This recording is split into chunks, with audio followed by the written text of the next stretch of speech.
Il entend révolutionner la manière de faire des voitures.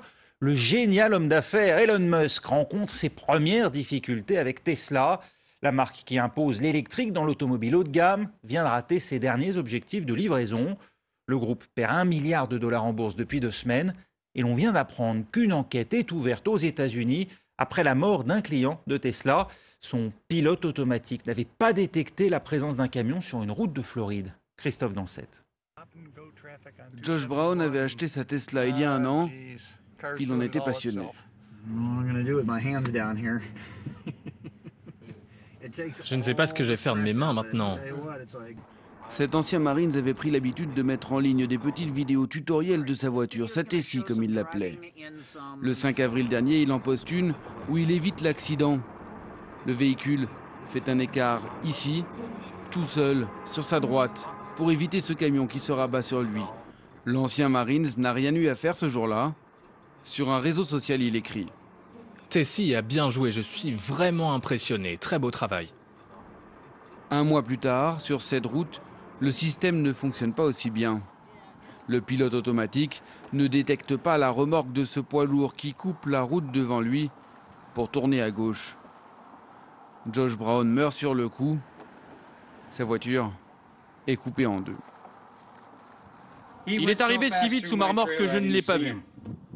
Selon Tesla, le soleil très brillant ce jour-là et la hauteur de la remorque pourraient expliquer pourquoi la présence du camion n'a pas été détectée.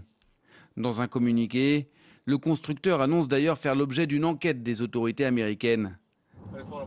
Car ce n'est pas la première fois que des dysfonctionnements sont constatés. Plusieurs propriétaires ont ainsi mis en ligne leurs frayeurs. Ici, l'autopilote ne détecte pas le véhicule devant lui. Là, la voiture se déporte toute seule sur la voie d'en face.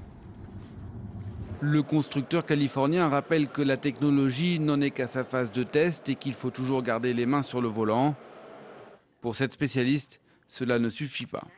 Je pense que la responsabilité des constructeurs avec ces véhicules semi-automatiques est de comprendre que les conducteurs humains vont très vite devenir inactifs. Et donc, quand il y a des failles, notamment des zones de non-détection sur l'autoroute, il est de la responsabilité des constructeurs de résoudre ces problèmes.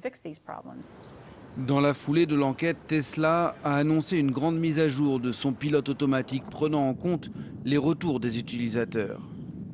Le constructeur rappelle qu'il s'agit du premier accident en plus de 200 millions de kilomètres parcourus avec la technologie. Pour une telle distance, précise-t-il, il y aurait plus de morts sur un véhicule classique aux États-Unis.